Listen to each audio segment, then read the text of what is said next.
Tak dengkek Indonesia gendong Bambang Wetan. Kon sing kudu gendong Indonesia, betul ndak? Kamu jangan minta diakui loh yang lebih kecil dari kamu. Ndak kuat hatinya, ndak kuat pikirannya. Kamu yang lebih besar dari mereka, kamu yang menampung mereka, kamu yang punya kebesaran jiwa kepada Indonesia. No. Karena Indonesia memang saking kayanya dan saking hebatnya, maka seluruh yang hebat-hebat dari rakyatnya tidak tampak oleh matanya. Ojo meneh kowe Habibie ora diregani. Habibie aja ya di sini sih terus sampai sekarang. Kalau dulu Timur Timur itu lepas pada periode Habibie, maka kutukannya sampai sekarang adalah kalau orang ngomong Timur Timur terlepas dari Indonesia, maka orang bilang itu dosanya Habibie. Coba bikin simulasi intelektual, kalau itu terlepasnya di zaman Gus Dur, pasti kalimatnya adalah itu jasa Gus Dur. Jadi di Indonesia itu memang ada stigma-stigma yang penuh kedengkian, dan itu berlaku pada setiap mekanisme, yang kecil-kecil di rumah tangga, di kantor-kantor, di kampus-kampus, sampai di konstelasi modal, sampai di konstelasi birokrasi, semua sebenarnya sangat disifati oleh rasa dengki yang luar biasa tinggi pada bangsa Indonesia. Dan itu harus kita selidiki dari mana asal-usulnya dan kapan mulai dinding kedengkian itu luar biasa, luar biasa menguasai kita. Tapi itu catatan tok. Kalau Anda mempelajari pola sejak kecil, maka Anda akan menjadi penemu-penemu, inventor-inventor, inovator-inovator seperti yang di sebelah kiri saya ini. Tepuk tangan untuk mereka. Perkara kon gak direken karo Indonesia, kono jadek muring-muring, kok diuring-uring Gusti Allah. Dapurmu katanya njaluk direken, aku gak direken adakne. Jare Gusti Allah ngono iku. Gusti Allah, malaikat Jibril, iblis kabeh gak direken karo bangsa Indonesia. Lah kok kon njaluk direken, wis jadek loro ati kon. Pokoke kon gawe, nikmatilah penemuanmu, nikmatilah di dalam duniamu. Perkara payu tagak didelok tagak menteri, tertarik tagak takjub tagak, itu tuh urusanmu, gitu loh. Engkau kon temenan Gusti Allah muring-muring temen kon. Aku nggawe keajaiban apa gak gumun arek-arek iku. Anjane mbok nancuk menungso iki. Kan gitu. Gusti Allah iku upama meso sedina nek ping 3000 ana. Nguyuh ya gak gumun apa sebabe nguyuh ya gak didoleki. Anggitmu nguyuh iso kok rencanakno ngono ta ya apa? Ana ta gubernur jadwal nguyuh jam sakmene ngono gak ono, jadwalne sing gak ono. Nguyuh itu 100% irama sunnah dan syariat penciptaan Allah. Sehingga begitu Anda taat kepada syariat nguyuh dan ngising, Anda masih melakukan kebaikan. Jadi gak ono wong kafir.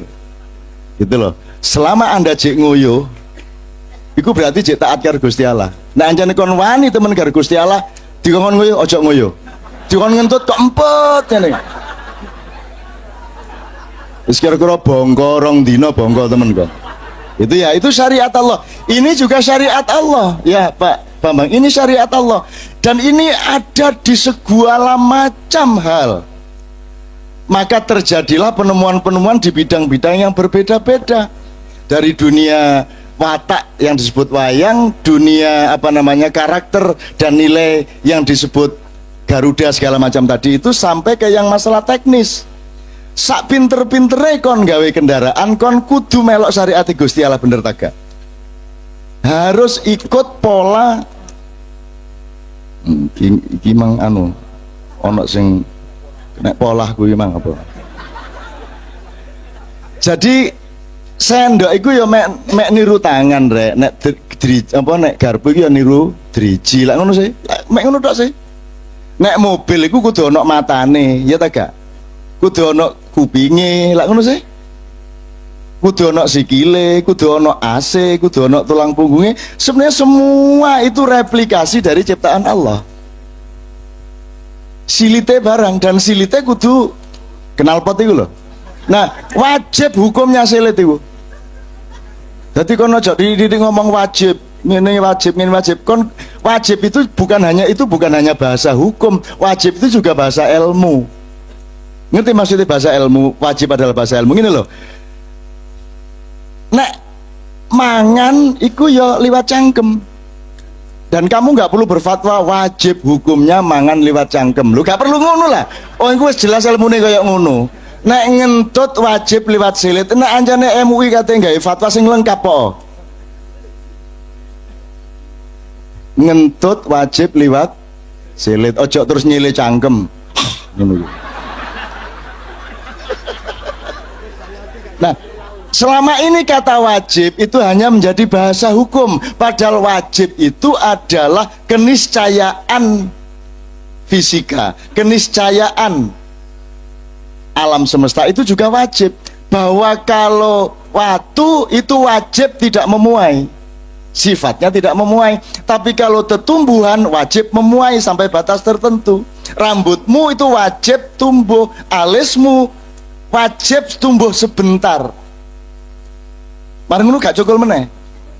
Ya, tapi cukuran meneh cukul meneh.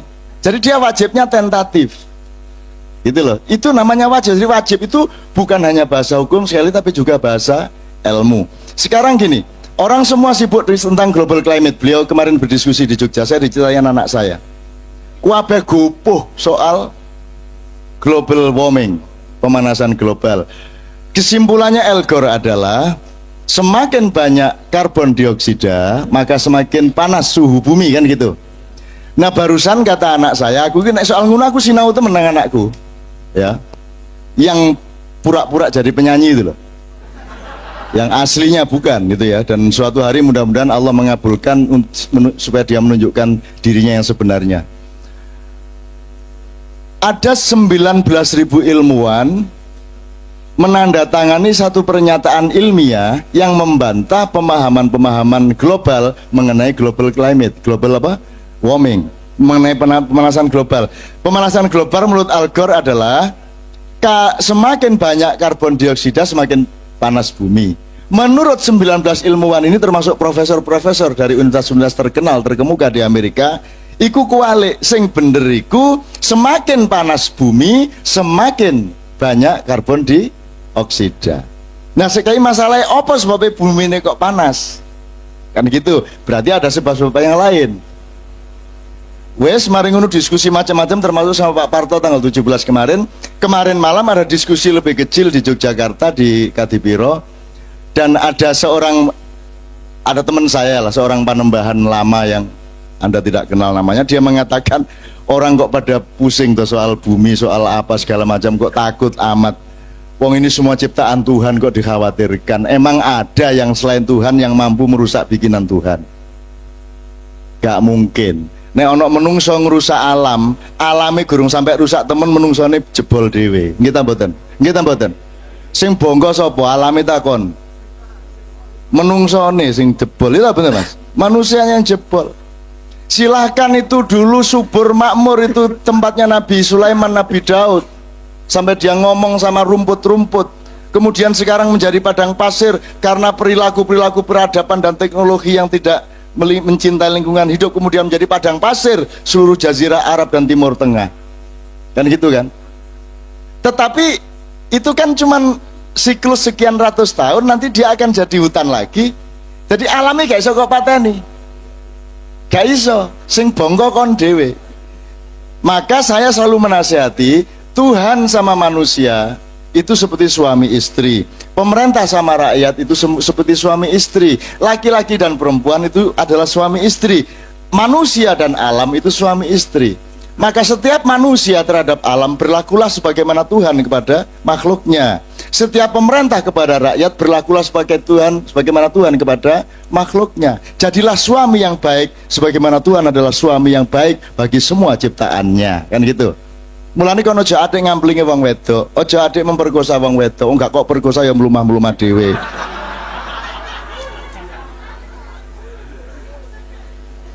Belanda menjajah Indonesia 350 tahun, saiki nangis-nangis dhewe. Nangis sing dijajah iku mesti luwih kuat timbang sing jajah. Sak karepe SBY kate nyolong piro? Sak karepe kono. Kate dadi sekjen PBB sak karepmu kono. Kate oleh hadiah Nobel kono, kok rekayasa sak karepmu. Tapi rakyat Indonesia gak iso kok jajah. Rakyat Indonesia tetap cengenges kayak gini, tetap urip, tetap kreatif, tetap muncul orang-orang seperti dia. Ganti meneh kon presiden piro ae sing nunggangi ndase rakyat gak ono masalah. Sing ditindas mesti luwe kuat. Wong wedok iki ku apakno ae wis. Mesti luwe kuat timbang sing lanang. Ya ta gak? Wong sing lanang kudu ngene sik, sing wedok kare ngene tok ae. Nggih ta mboten? Ngenteni sing lanang diiliri sik cake ngadeg. Para si wedok gak ada ngenteni yang ngene ya wis langsung. Lho tepak wong wedok ndek ndi-ndi. Belanda bingung dhewe saiki nggih Pak nggih, bingung dhewe ndelok Indonesia. Wong tuwek-tuwek merasa berdosa wingi daya teko Londo ndek maca safaat nangis, merasa malu segala macam. Tenang ae wong sing kene gak apa-apa kok. Sampean kok njajahe kok wis leren, sampean terusno gak masalah. Lah nopo kadek leren barang mriki kita sik kuat kok. Gitu loh. Gak sik kuat wong wedok iki mari diperkosa arek pira ngono. Bareng kok terus kok empun ta niki ngono.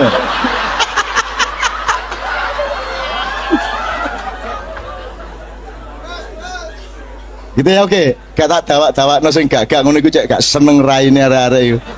Oh nek soal iku senenge masalah. Iki kepemimpinan Garuda temen iki. Oke. Saya terusin saya loncat-loncat ya. Tapi supaya saya tidak lupa menghikmati semua yang saya dengar tadi ya. Jadi misalnya Mas Bambang Prasetyo dia sedang mencoba merumuskan, menguraikan dan menunjukkan kepada kita formula yang disebut kepemimpinan Garuda. Aku nyumbang situ. Garuda itu kan bahasa negara. Nek bahasa negeri atau bahasa kebudayaan jenenge Raja Wali. Ya, nek bahasa di sawah ulung. Ya gak? Ulung, coron desa. Kon saya tak kandani satu hal. Dan saya membenarkan bahwa Indonesia adalah bangsa Garuda. Tetapi sekarang kalian sedang menjadi emprit semua. Sekarang mau atau tidak untuk kembali menjadi Garuda. Dan pekerjaan yang harus Anda lakukan wahai bangsa Indonesia untuk menjadi Garuda satu saja, tidak banyak-banyak. Kon tak kandani. Garuda iku rata-rata Raja Wali ku umure rata-rata koyok menungso swidak sampai 80 tahun. Betul ya? Swidak sampai 80 tahun. Nah pada umur 40 Raja Wali mengadakan revolusi atas dirinya sendiri. Kalau manusia mengatakan life begins at 40, hidup itu dimulai pada usia ke 40. Demikianlah juga Garuda, demikianlah Raja Wali.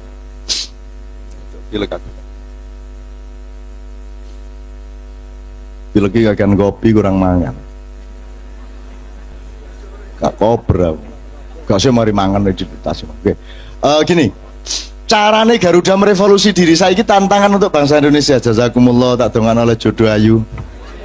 Meninggal balalamin, anak arek ayu, bapaknya wis gak ono, ibune wis tuwek, omahe gede.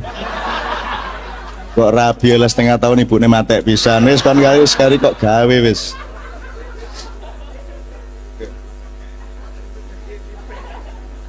Oke. Umur 40 tahun si Raja Wali akan mencari gunung-gunung dan dia memiliki kepekaan sendiri untuk menemukan batu-batu karang yang paling keras dan paruhnya akan dicocokkan ke batu itu, terus diogel-ogel sampai copot paruhnya. Itu Garuda. Copot. Demikian juga cakarnya dicakarkan ke batu karang, diogel-ogel terus sampai copot kukune kabeh. Kemudian dia akan sengsara selama berbulan-bulan.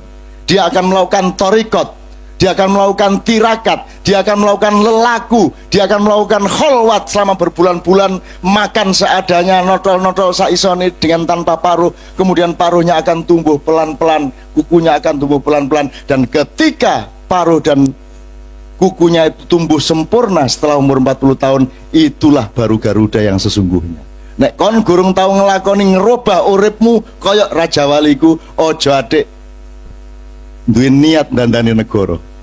Jik gamoh kon ya.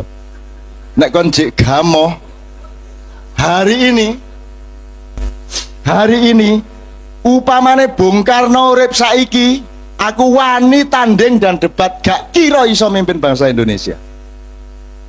Tekakno Bung Karno saiki, gabungno karo Imam Khomeini, gabungno karo Churchill, gabungno karo George Washington, gabungno karo Gus Dur, gabungno kabeh nek iso mimpin bangsa Indonesia.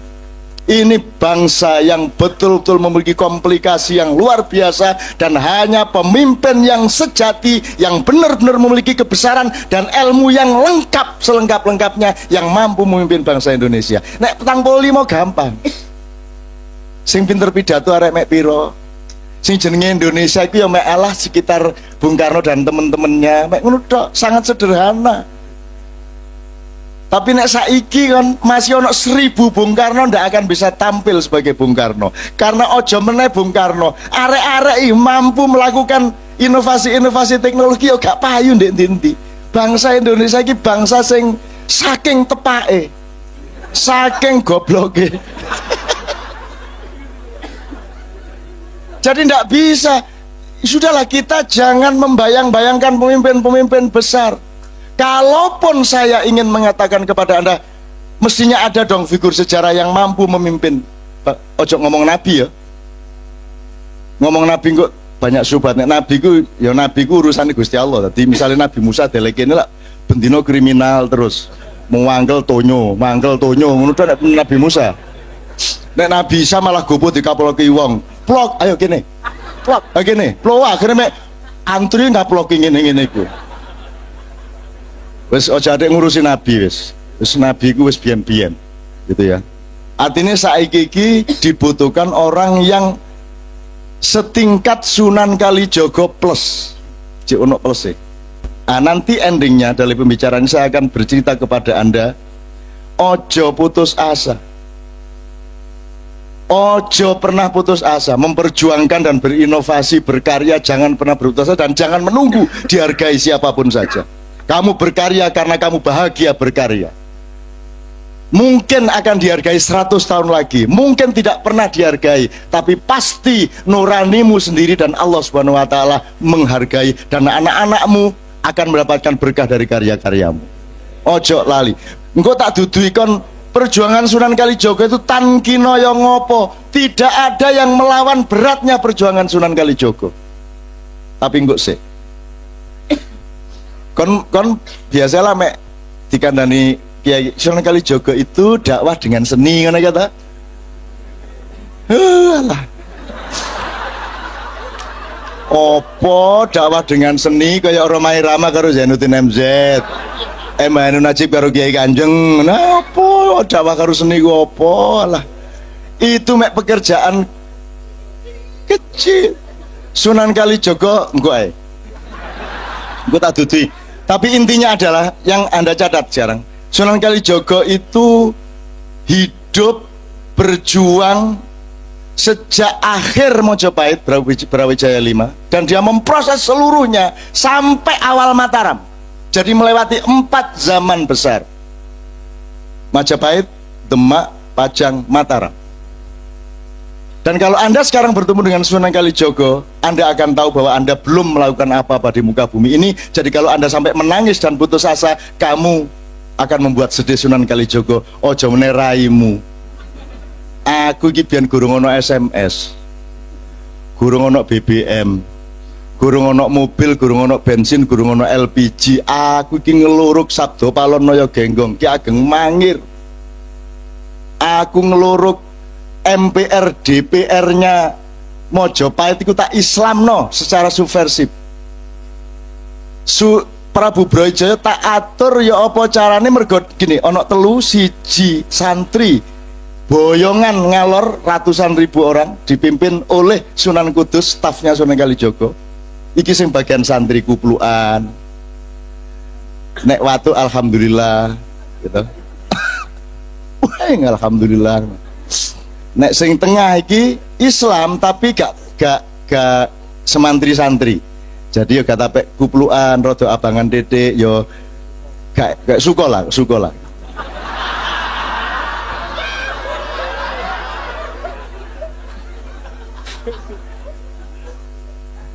Ada cerita-cerita sangat detail tapi tidak mungkin saya ceritakan kepada Anda, termasuk pusaka-pusaka, termasuk segala macam. Tapi intinya terbagi tiga, satu santri, dan ini konstelasi di Indonesia tetap tiga itu sampai sekarang. Masih ono parpol piroe jane mek telu iku. Siji sing dunia santri. Ini pun ada faksi-faksi. Ono santri Muhaimin, ono santri Gus Dur, ono santri Khofifah, ono santri sapa meneh. Macam-macam, santri aja macam-macam, sudah terkeping-keping gak karu-karuan. Muhammadiyah soal rokok aja terbagi dua madhab. Ini termasuk madhab Maliki, iki madhab Syafi'i gak sih, madhab Maliki. Jadi nek Pak Malik Fajar ngerokok terus. Nah, nek kon kepingin ngerokok sebagai Muhammadiyah melok madhab Maliki Fajar. Nek kon kepingin gak ngerokok melok madhab Syafi'i Ma'rif, ya lah. Tak karepmu kon.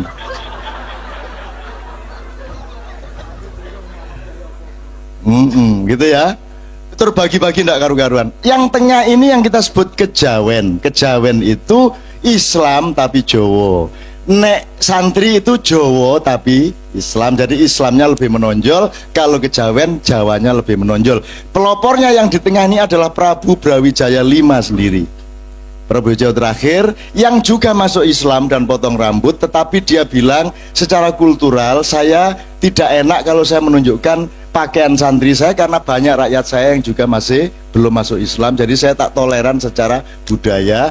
Tapi karena takdirnya sudah seperti itu, maka Sunan Kalijaga ngatur, monggo jenengan saat ini kesah meneng-meneng, jadi seluruh rombongan yang tengah ini dibawa ke Gunung Lawu, ya, mendirikan Candi Cetha di sana, dan sekarang menjadi pusat pancatan masa depan Indonesia sekarang di sana. Ini yang bagian kejawen, termasuk istrinya Prabu Brawijaya yang tidak masuk Islam itu tidak ikut rombongan tengah tapi ikut rombongan utara.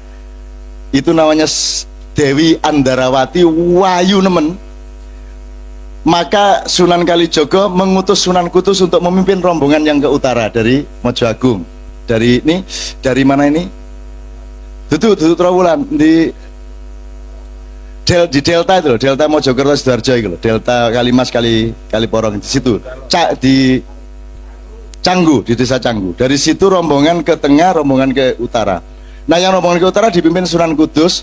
Itu juga satu pendidikan perdamaian yang luar biasa, karena sebelum diatur oleh Sunan Kalijaga atas perintah Sunan Ampel, sempat terjadi peperangan antara orang-orang Mojopahit melawan orang-orang Demak, dan di dalam peperangan itu terjadi duel antara kakaknya Raden Patah yang sulung yaitu Raden Jaka Bentar melawan bapaknya Sunan Kudus yang namanya Sunan Ngudung.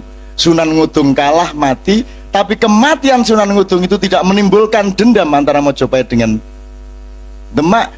Oleh Sunan Kalijaga dengan satu pemikirannya sangat jenius dijadikan alat perdamaian yang luar biasa. Sunan Kudus disuruh Sunan Kalijaga bikin surat kepada Raden Bentar, yaitu yang membunuh bapaknya. Gusti Raden Bentar panjenengan dipun aturi diminta oleh Raja Demak yaitu Raden Patah untuk menjadi senopati nomor 1 di Demak. Padahal barusan bunuh bapaknya Sunan Kudus, senopatinya Demak. Ditawari Sunan Kalijaga untuk malah jadi pangapnya Demak. Itu kan tindakan politik yang tidak bisa dipahami. Tapi ada sangune apa? Terus kondo bentar jenengan mateni bapak kula niku pun ada diurus mboten napa-napa pun takdir Gusti Allah, kula ngapura kabeh wong Demak ngapura, sing penting sampean sakniki ngewangi adik sampean Raden Patah untuk menjadi senopati di sana. Nah, si Raden Bentar yang sebenarnya juga merasa tidak enak bunuh Sunan Ngudung, akhirnya merasa ya Allah kok saya malah dijunjung. Akhirnya dia benar-benar menjadi senopati di Demak. Itu tindakan perdamaian yang belum pernah terjadi di dalam sejarah modern. Yang namanya Sultan Salahuddin paling pol menyamar jadi tabib untuk menyembuhkan Panglima Perang Salib, tapi tidak sampai meminta Panglima musuh untuk menjadi Panglima pasukan kita. Dan itu yang bisa melakukan hanya jeniusitas otaknya Sunan Kalijaga.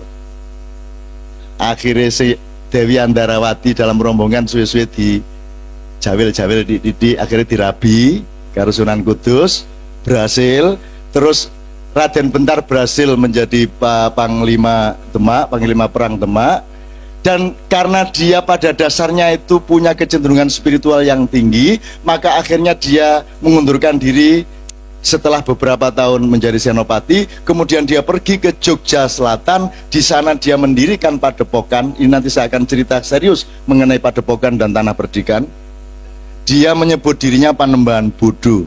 Nah, kalau Anda ingin tahu itu, kapan-kapan Kiai Kanjeng salah satunya itu adalah dari daerah Pandak, di mana Panembahan Bodo ini dikuburkan di sana.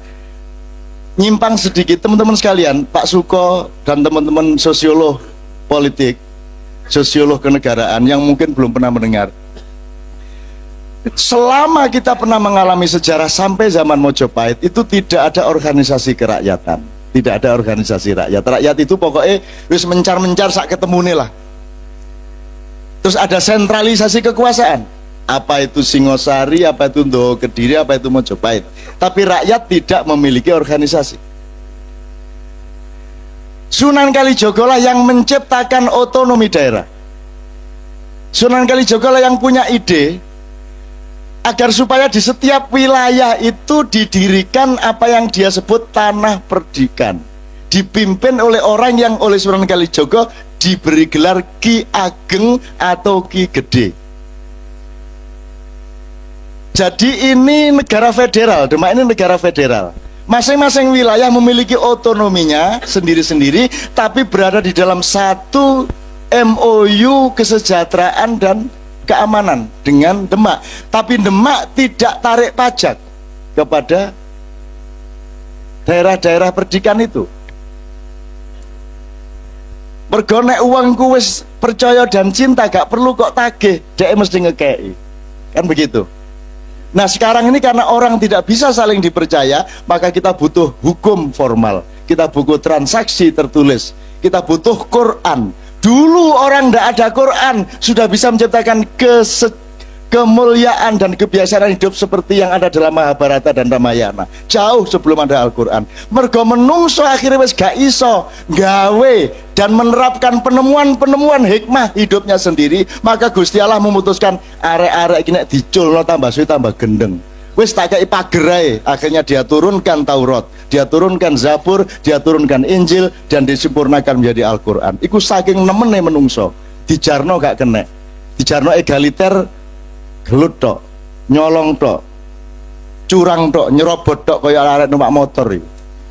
Nyerobot rono, nyerobot rene. Akhirnya Tuhan memberi pagar, nek ngono tak kekane Quran, tak kekane syariat. Soalnya nemen nih. Nah, syariat Islam itu berlaku baru belum ada 20 abad. Baru aja.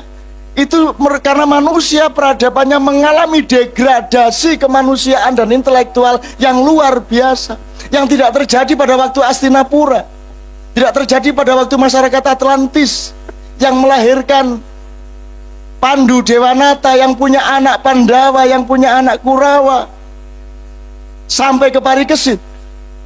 Waktu itu tidak ada Quran, tidak ada Injil, karena manusia sudah diberi Al-Quran di dalam dirinya, sudah ada ayat-ayat kauniyah, sudah ada firman-firman alamiah di dalam diri manusia, dan mereka menggunakannya. Saiki nek gak disuplemen gak iso urip arek. Suplemennya game ekstra jos, kudu butuh Quran, kate gak nyolong kate butuh Quran barang. Kate gak korupsi kate butuh hukum KUHP barang. Nek kon iku menungso lak mesti gak korupsi sih. Nah mergo kon gak tapek menungso, akhirnya dibutuhkan hukum-hukum yang toh akan dia langgar sendiri, karena yang membuat aturan-aturan adalah orang-orang yang sebenarnya mengakali hukum supaya dia tetap bisa nyolong. Nggak terus muring-muring tidak terus tutup KPK lagi, tapi gak.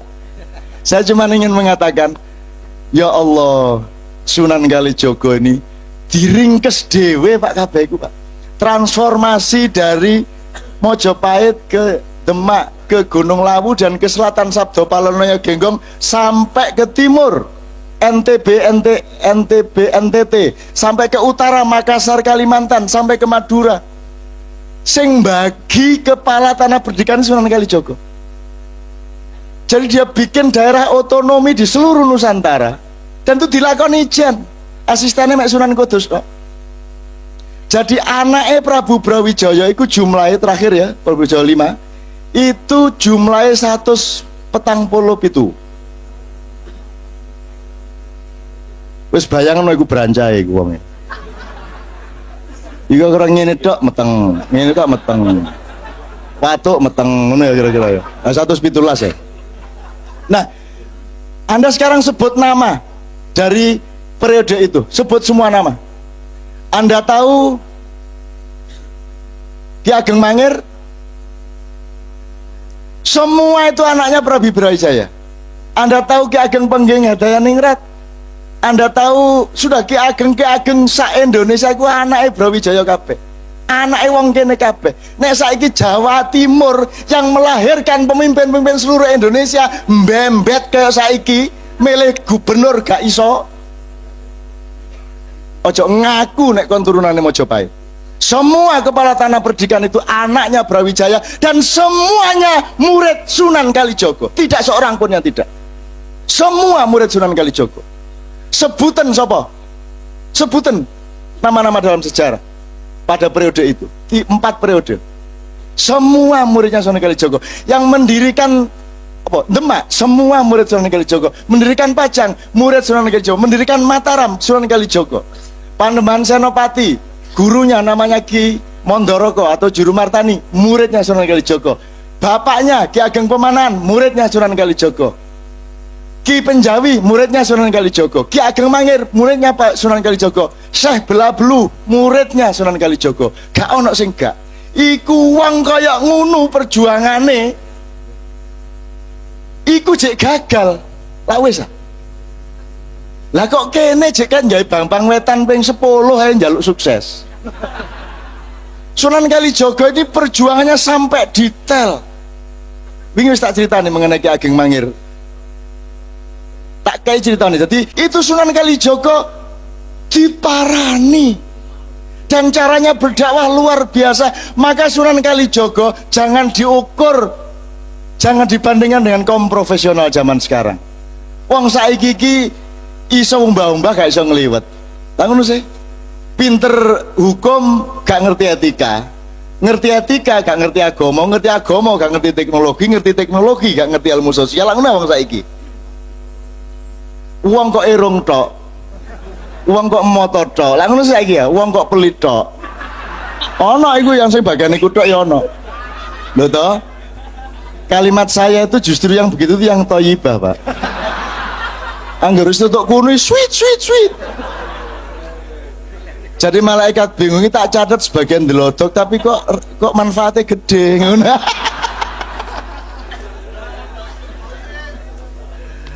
Ini saya mudah-mudahan ini menjadi wacana ya.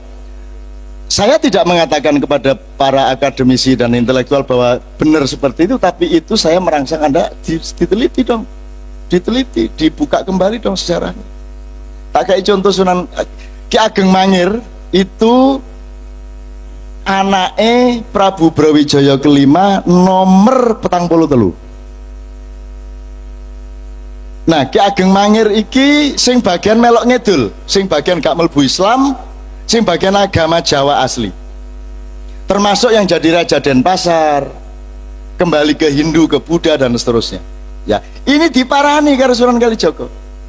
Jadi suatu malam, jadi Ki Ageng Mangir ini kan karena dia punya otonomi, dia tuh seneng pesta, seneng nraktir rakyate, seneng gawe kenduren. Jadi pada suatu hari rakyat diundang 3 hari 3 malam untuk makan besar, wayangan, jadilan dan lain sebagainya. Mergo cik game abangan, gak abangan tok iku. Betul-betul masih irengan jian gitu ya. Tapi dia orang baik sebagai manusia, Ki Ageng Mangir ini. Terus ketika rakyat semua ke pendopo dan ke halaman pendoponya Ki Ageng Mangir makan semua ono dayoh. Geluandangan klambine rowek-rowek welek nemen gak adus mbuh pirang wulan pirang tahun. rambute rowek-rowek melaku nerabas wong mangan sakunu kae ndwolek sing paling enak. Begitu ana sing enak ndwodok mau mangan juat-juat. Begitu wis wareg mulai balik. Terus Ki Ageng Mangir bingung sapa ana Bambung situk iki. Ditututi karo Ki Ageng Mangir. Takoni sampean saking pundi? Oh niku kersane dosa mriku ngene-ngene tapi oleh jawab ajo terus lunga. Wis, tapi Sunan Kalijaga yang menyamar ini tahu oh Ki Ageng Mangir orang baik kok, orang kecil kayak apapun disapa oleh dia. Besoknya dia balik lagi. Tapi tamu yang kedua pada hari kedua ini bukan seorang gelandangan tapi seorang priagung besar yang berpakaian kerlap-kerlip emas permata gagah luar biasa dengan pakaian kebesaran raja, dengan pengawal prajurit 20 orang dengan kuda-kuda yang sangat gagah. Sehingga Ki Ageng Mangir ini tak kasih tahu, dia belum pernah ngerti kerajaan, dia belum pernah menjadi bagian dari kerajaan karena tanah perdikan. Jadi dia tidak pernah sowan ke Demak, sowan ke, tidak pernah. Jadi betul-betul otonom pada waktu itu. Maka ketika ada priagung berpakaian seperti itu datang, dia langsung ngapurancang. Panjenengan saking pundi priagung ini dan seterusnya ditanya. Si tamu yang kedua ini tidak menjawab, langsung nerabas meneh nang nggone wong mangan, langsung mangan. Lho iki ana priagung tapi kok yang geragas iki. Mau mangan wok dan lebih dari itu dia menjadi pusat perhatian semua rakyat yang datang di situ karena mari mangan wis wareg gantian iki jangane dibiyorno nang pakaiane. Segore diulet-ulet ambek gini, suambel pokoknya semua makanan diusapkan ke pakaiannya dan begitu kuabe wis beletotan gak karu-karuan dicopot karo dheke sak kuluke sak celonone karek satu selempang kayak sarung dek ngono iku semua dicopot dan kupluke lebokno kene iki dilebokno dadi lebokno apa dilebokno panci dilebokno piring wis mari ngono dhek nglego melayu mulih gak pamit gak apa ditututi karo Ki Ageng Mangir sapa iki koyo ngene iki. Begitu Ki Ageng Mangir sampai keluar Sunan Kalijaga sudah hilang sak jaran-jarane sak 20 pengawale wis gak ono jadi gak ketututan. Padahal sebenarnya kalau mau hilang dia butuh sekian ratus meter untuk sampai tempat di mana dia bisa menghilang. Tiba-tiba hilang. Detik itu juga Ki Ageng Mangir mengatakan kepada anaknya, menantunya yang namanya Ki Ageng Wonoboyo. Wonoboyo ini juga cucunya Brawijaya juga dari daerah Gunung Kidul. Semuanya juga muridnya Sunan Kalijaga. Dia bilang sama Wonoboyo, Wonoboyo kowe saiki mimpin tanah perdikan Mangir, kowe saiki tak dapuk dadi Ki Ageng Mangir Wonoboyo kaping 1. Lah Wonoboyo bingung lah panjenengan badhe pripun iki kok diparing keten kula. Aku tak goleki guruku, langsung mencolot nututi Sunan Kalijaga, metu nang halaman bingung nututi nang ndi iki.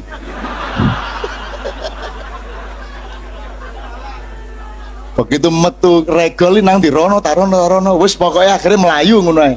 Melayu terus duwalek sampai berbulan-bulan sampai akhirnya dia ketemu di lereng Gunung Merapi. Kemudian Sunan Kalijaga mengatakan, "Oke, nek kowe arep dadi muridku, tak uji sik. Kowe kudu iso dadi naga ngubengi Gunung Merapi, ilatmu karo buntutmu kudu iso gathuk." Wah, berusaha setengah mati. Itu simbolik, artinya dia diakui murid kalau dia sudah menyebarkan kebaikan ke seputar Gunung Merapi. Teman-teman sekalian kan pernah tahu ceritanya Nasruddin toh? Nasruddin Hoja. Mirip seperti itu toh? Itu di Persia sana, jadi itu di zaman Genghis Khan. Ada seorang sufi gendeng kayak Abu Nawas diundang nang keraton gak diterima karo satpam karena pakaiannya tidak memenuhi syarat. Akhirnya dia mulai nyili tonggone berpakaian tertib yang memenuhi syarat. Dia datang lagi ke keraton, sampai di situ diterima. Mangkel atine sing diterima lak duduk aku ah, sing diterima lak pakaianku ah. Akhirnya dia melbu ke perjamuan, kelambine dicopot, sebenarnya dicopot dilewebokno ngono mang bleng. Akhirnya mulai karo katokan tok satpam dulu kok sampean mangsul katokan. Lho sing diundang lak pakaian duduk aku, mulai deh. Iku Nasruddin. Tapi lah gak sampai jangan sambil-sambil dibledot. Nah, Sunan Kalijaga Jawa rek lebih dari wong Arab ya wong Persia. Nek ngono tok gampang iku dirodok luwih dramatis. Set. Ngono nek Jawa. Itu sekalian ya, oke. Jadi Sunan Kalijaga itu pun dia mengalami kegagalan. Saya kasih dua aja kegagalannya. Kegagalan dalam arti dia nggak gagal, cuman sejarah punya sifat sendiri dan Allah memiliki rencana sendiri. Kamu tahu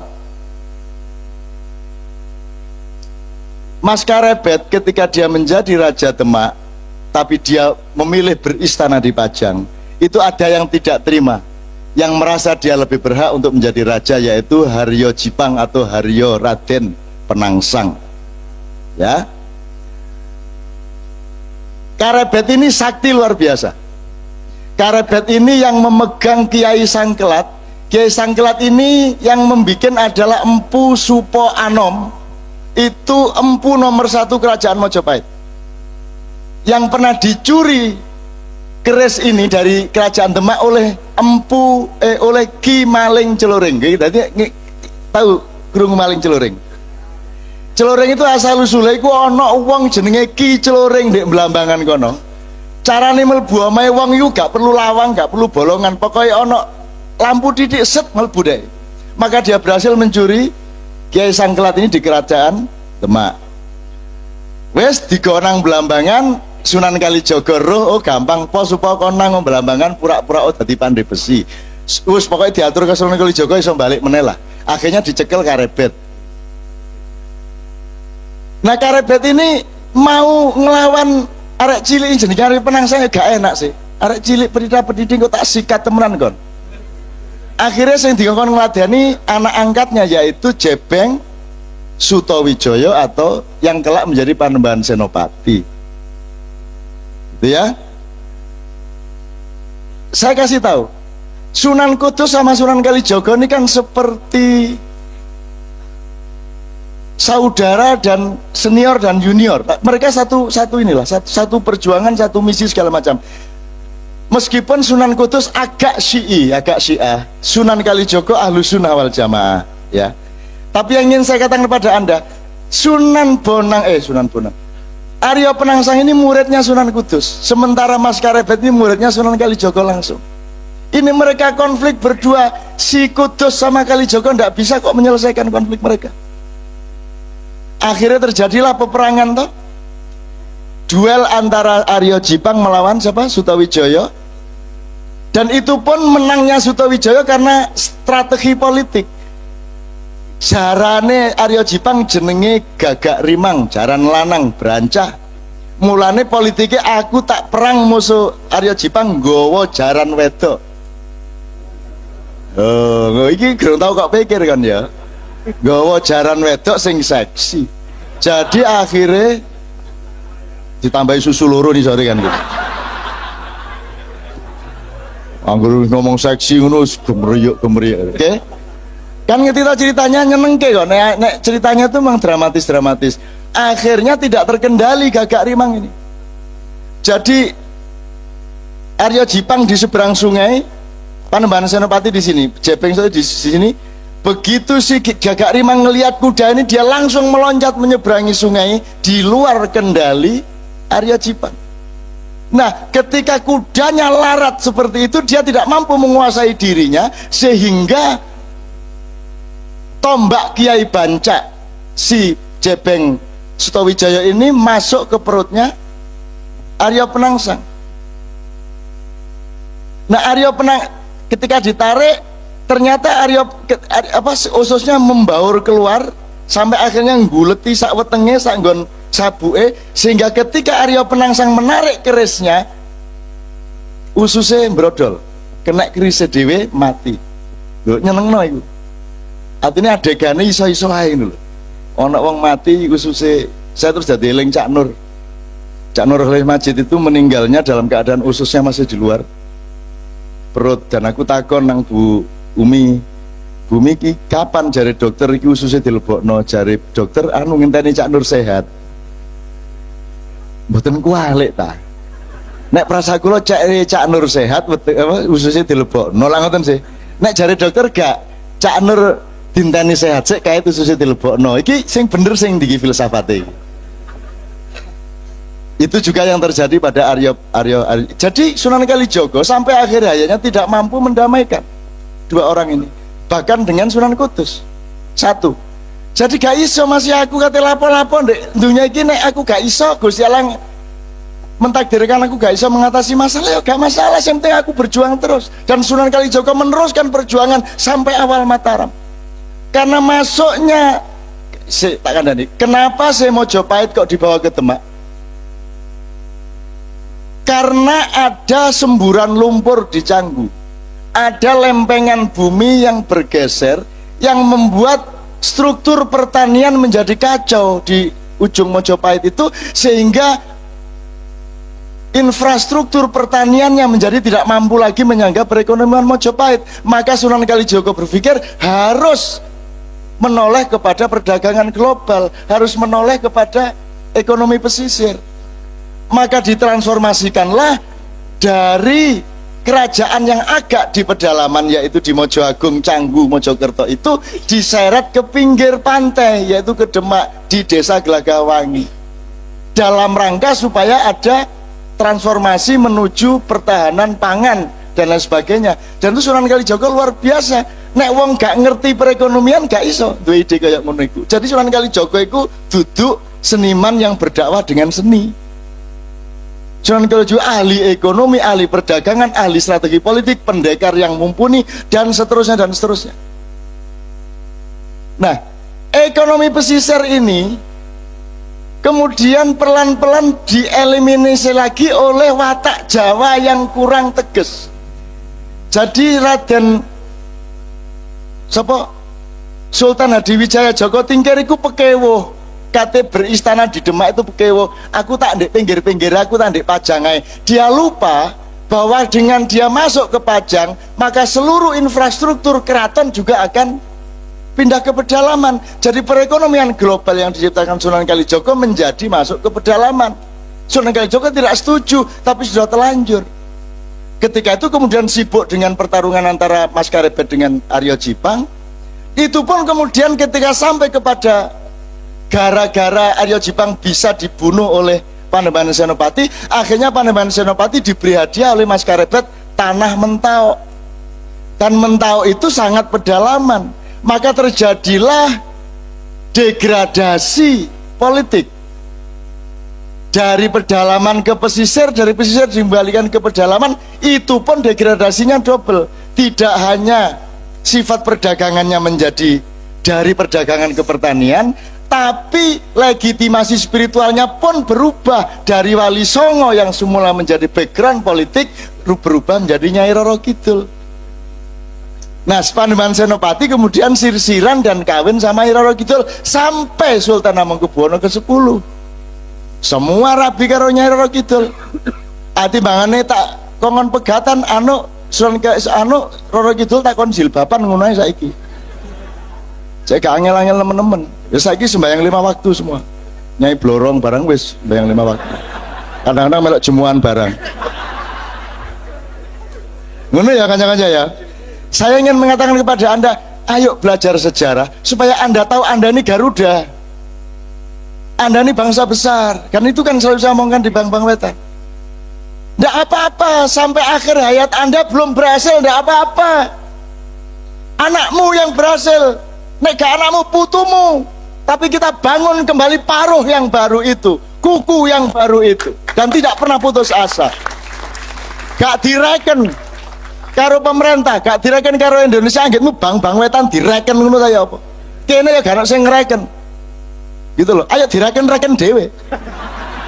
Kok repot.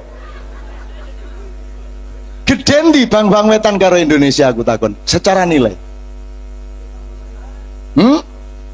Secara nilai. Komprehensinya, kedalamannya, ketinggiannya, ketajamannya, gede mana Indonesia sama Bang Wetan? Pernahkah Indonesia mencapai ilmu-ilmu seperti ini? Tidak kan? Lagi lebih besar Bang Wetan. Lah iya, wong jelas Bang Wetan luwih gede timbang Indonesia, kok kon njaluk digendong Indonesia? Lah dengkek Indonesia gendong Bambang Wetan. Kon sing kudu gendong Indonesia, betul ndak? Kamu jangan minta diakui loh yang lebih kecil dari kamu. Ndak kuat hatinya, ndak kuat pikirannya. Kamu yang lebih besar dari mereka, kamu yang menampung mereka, kamu yang punya kebesaran jiwa kepada Indonesia. Oh no. Bung Karno iso pidato ngene iki. Manggel aku suwe-suwe. Lho nek Sunan Kalijaga ngene iki, seluruh ilmu dia kuasai sebagaimana Rasulullah Muhammad Shallallahu Alaihi Wasallam. Oke, terakhir sekali jaga kedawan-dawan. Nanti saya minta Pak Wiwit sama Pak Huda, Cak Til, Cak Nang sama Mas Toto untuk maju. Kiai Haji Toto Raharjo, sudah lama kita tidak ketemu. Sudah banyak ayat-ayat yang dia hafal. Oke, sebelum mereka masuk nanti kita akhiri dengan itu. Terakhir Mas, soal wayang ini loh, saya mohon Anda nerusin itu, karena wayang ini akan ditransformasikan ke dalam berbagai macam formula sesuai dengan perkembangan teknologi. Meskipun perjalanan yang seperti itu tetap berjalan dan akan tetap kita hormati, mereka juga harus belajar menghormati wayang digital. Karena masalahnya adalah itu mbahmu dewe iku. Cakil itu termasuk homo erectus, ya. Cakil, kalau Abimanyu homo sapien. Homo erectus yang tersisa, yang di tikungan iblis sudah saya katakan, itu dulu diusir dulu oleh Kanzul Jannah.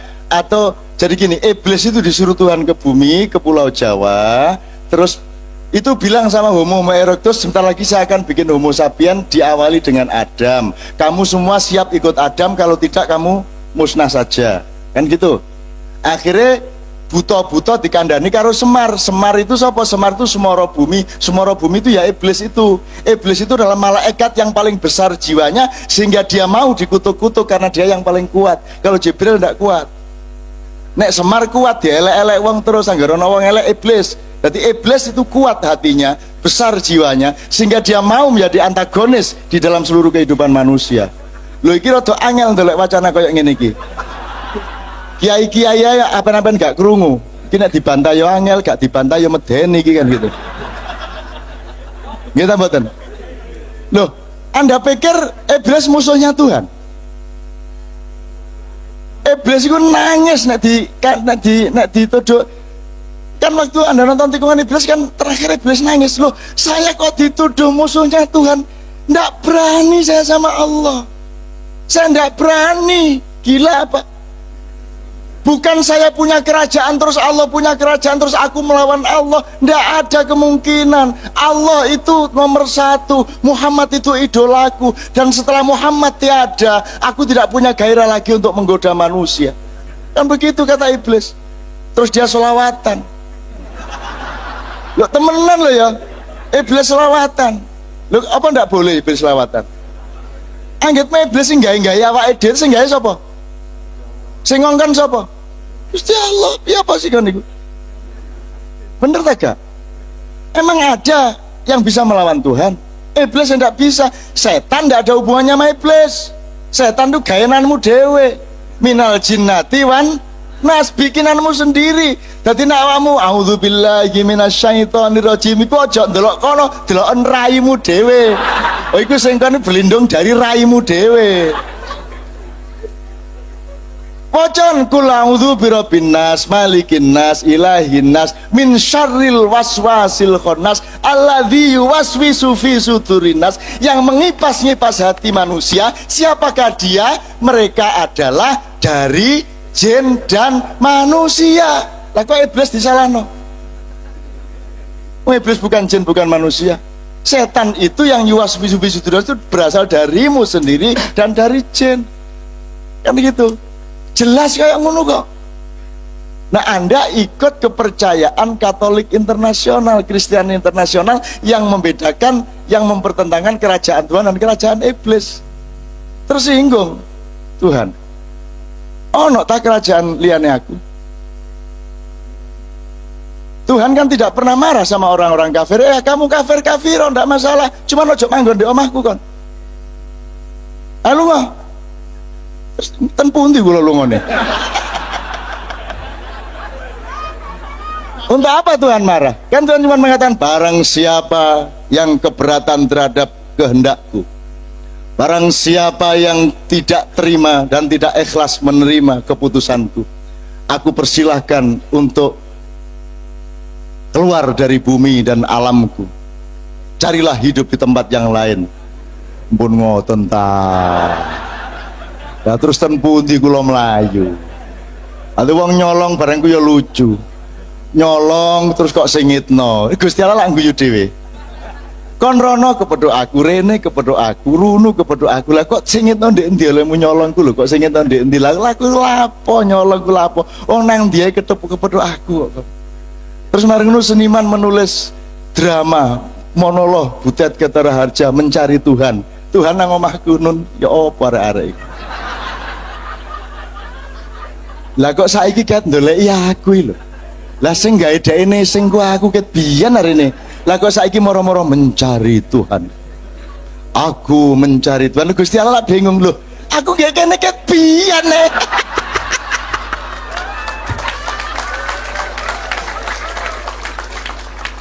Gitu ya teman sekalian ya, mudah-mudahan ini membuat Anda jadi Garuda tadi.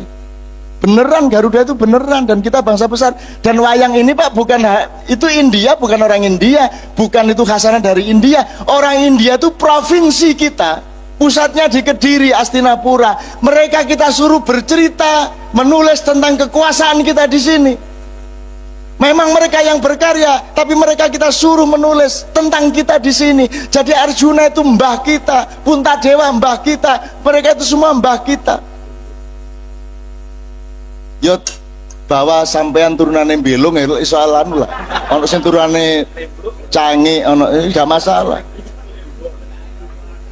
Maka karena mereka nulisnya itu teknis akademis, disempurnakan oleh Sunan Kalijaga. Ndak bisa cuman Mahabharata garing koyok ngono, kudu ana fungsi ponokawan. Dewa karo Semar iku, wong cilik karo dewa iku kudu sambung, karena di Mahabharata asli tidak ada yang namanya Panembahan Ismaya. Kalau di bumi namanya Semar. Semar itu ya rakyat kecil, ya dewa. Jadi ajaran demokrasi itu gak usah ono demokrasi, zaman biyen kene wis lebih demokrasi daripada yang ada sekarang. Karena nek kon ngomong kan ngene, nek asli ini kan strukturnya gini kalau feodalisme. Brahma sampai Sudra, betul loh? Iki lak lurus ngene. Lah kalau iki lak dirusak karo Sunan Kalijaga dikai Semar. Semar nggone ndek endi? Ya ndek ndukur ndek nisor. Berarti aku kudu sambung kene karo kene. Berarti mupeng, betul ndak? Menjadi gini, ndak begini lagi tapi begini. Wong iki Panembahan Ismaya, iki Semar, kudu nyambung ini. Maka hidup menjadi siklikal. Maka wayang adalah ajaran yang luar biasa, yang Quran tinggal memberi legitimasi. Bukan Quran itu barang, sebelum Quran ndak ada informasi Quran, ya ada. Saiki ki wong-wong iki rada ngawur sih anggite biyen iku Quran itu segala-galanya, memang segala-galanya sebagai pamungkas dari informasi Allah. Tapi gak Nabi Daud nganggo Quran ta? Lah mboten sih. Nabi Isa ya gak. Nabi Muhammad wis meh gak ono lho kae jangkep Qurane. Nggih ta mboten? Bukan saya merendahkan Quran, Quran itu memang segala-galanya dari firman Allah. Tapi ojo lali Nabi Adam ikut modho ndek bumi gak kok terus gembol Quran ngono gak. Gorong ana Quran waktu iku.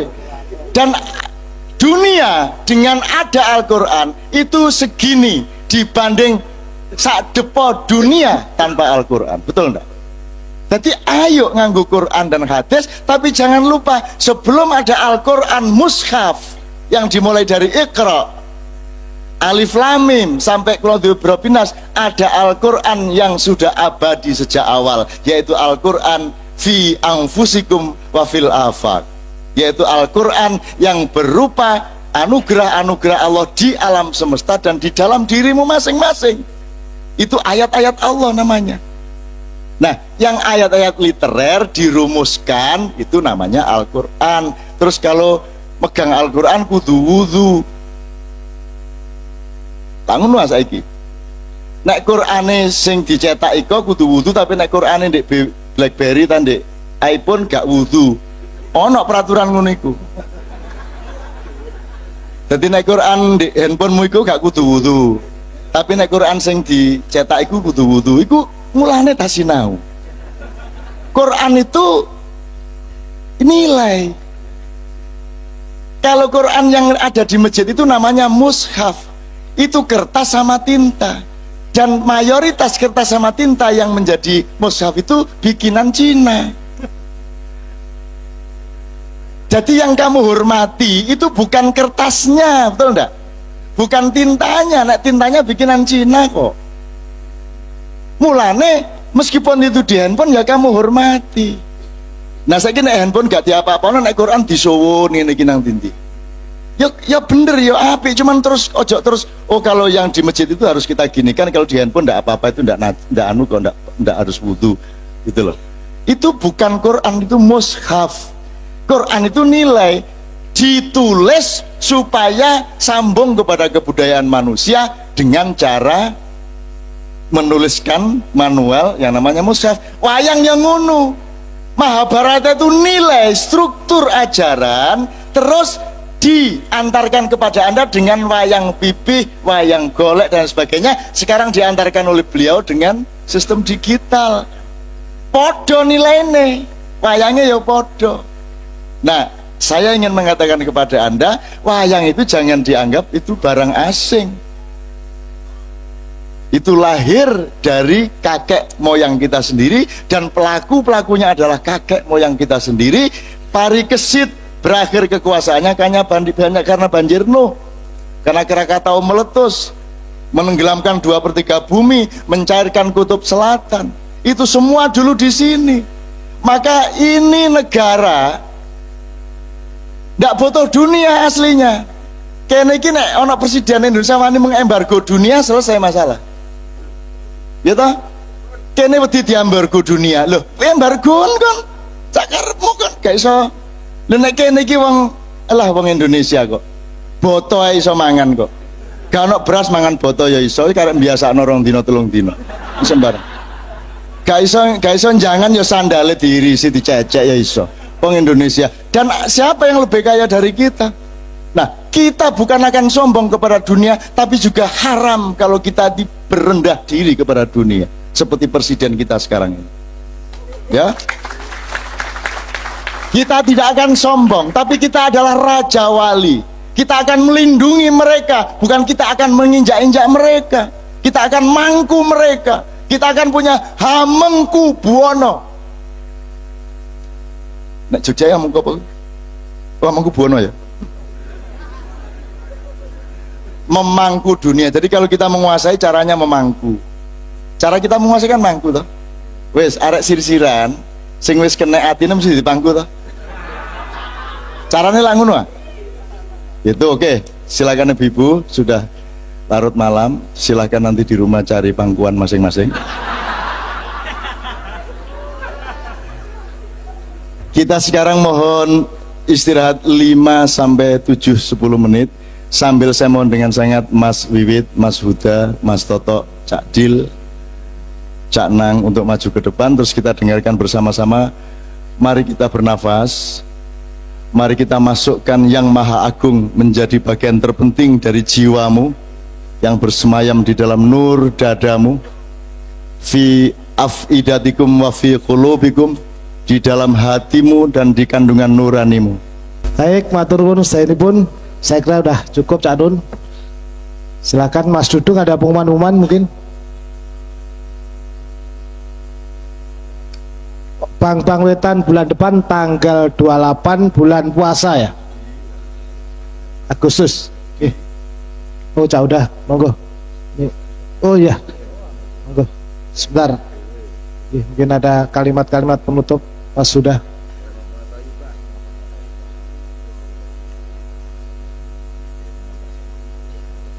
Bapak Ibu sekalian, kemarin tanggal 25 Juli itu ada pemilu kada di Sidoarjo, dan salah satunya adalah kandidat nomor 4 itu wakil bupatinya Mas Suda ini.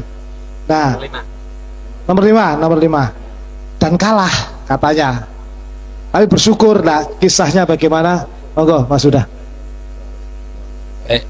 Bismillahirrahmanirrahim. Assalamualaikum warahmatullahi wabarakatuh.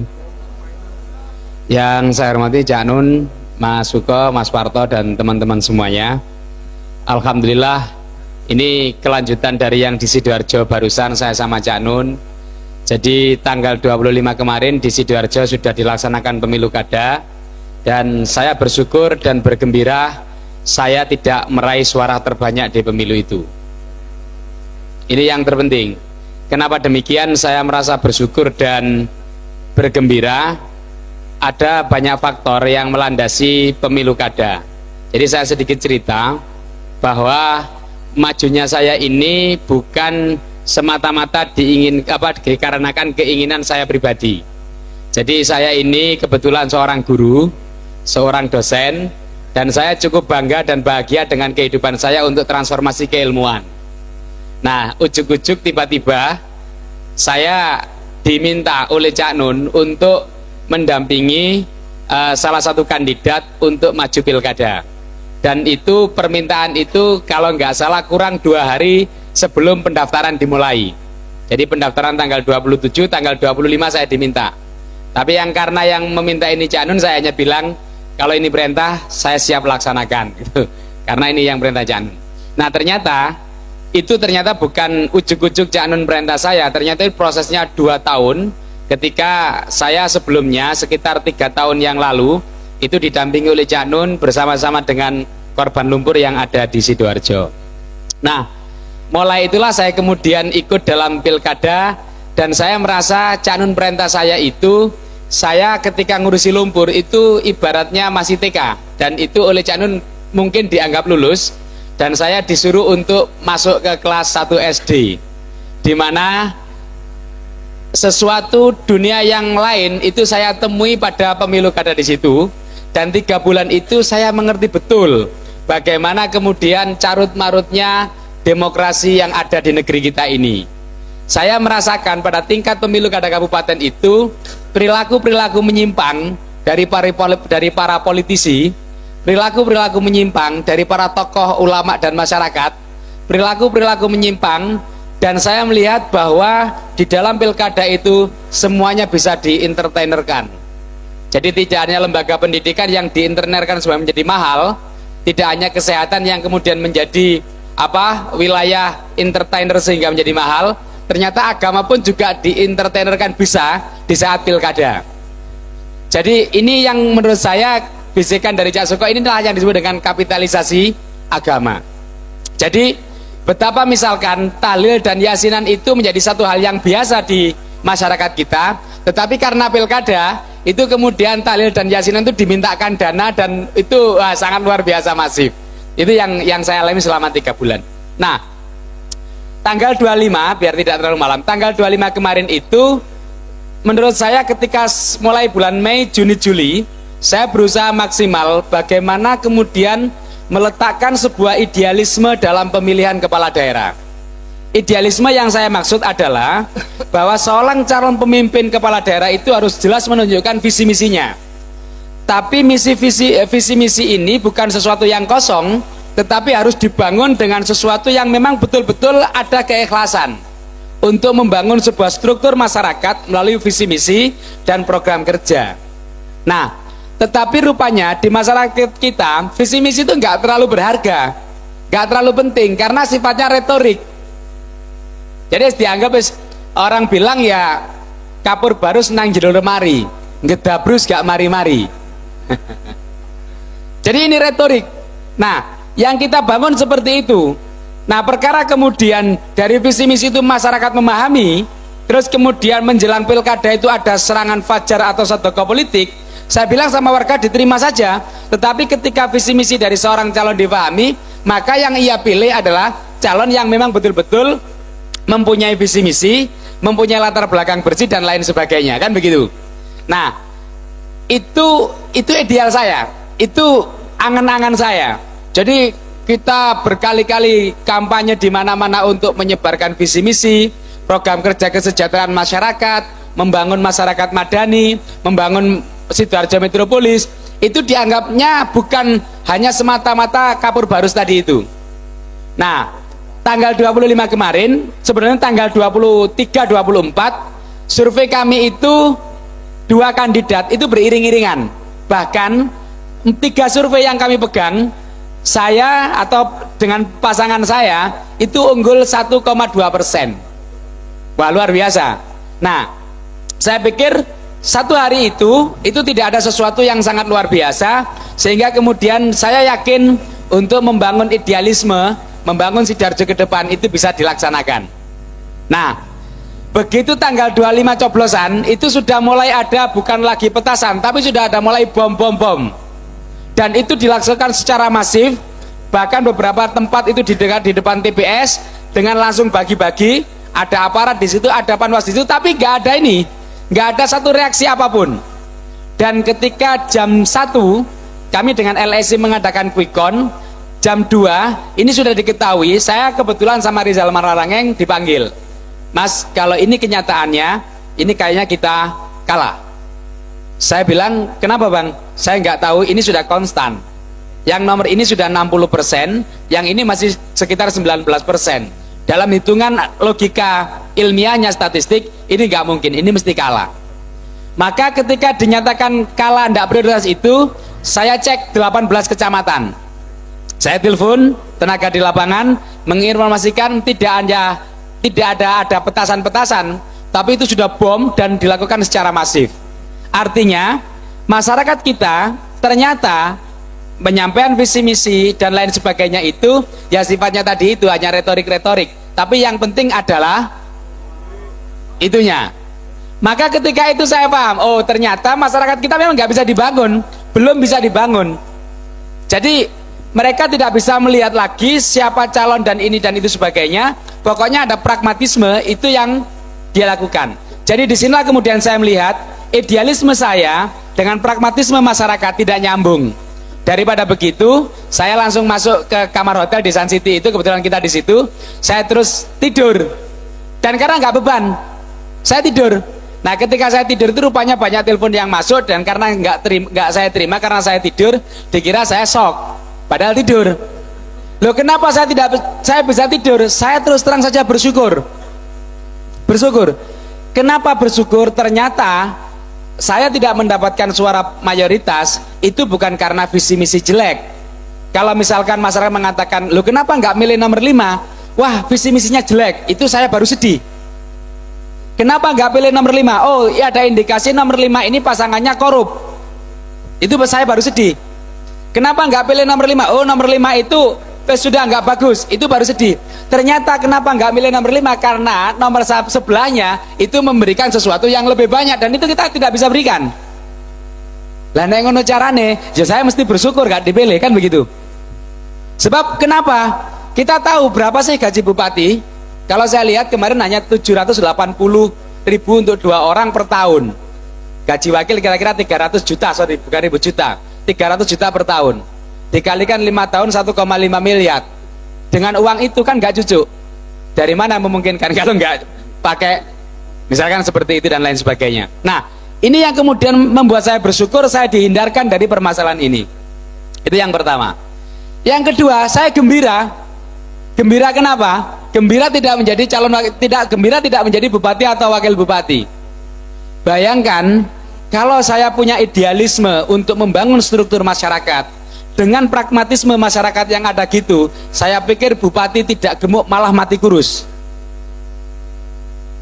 Ini yang membuat saya gembira. Makanya begitu kemarin ini meskipun belum diumumkan siapa pemenangnya, siapa pemenangnya, melihat quick count itu, saya tadi mulai siang motong sapi 2.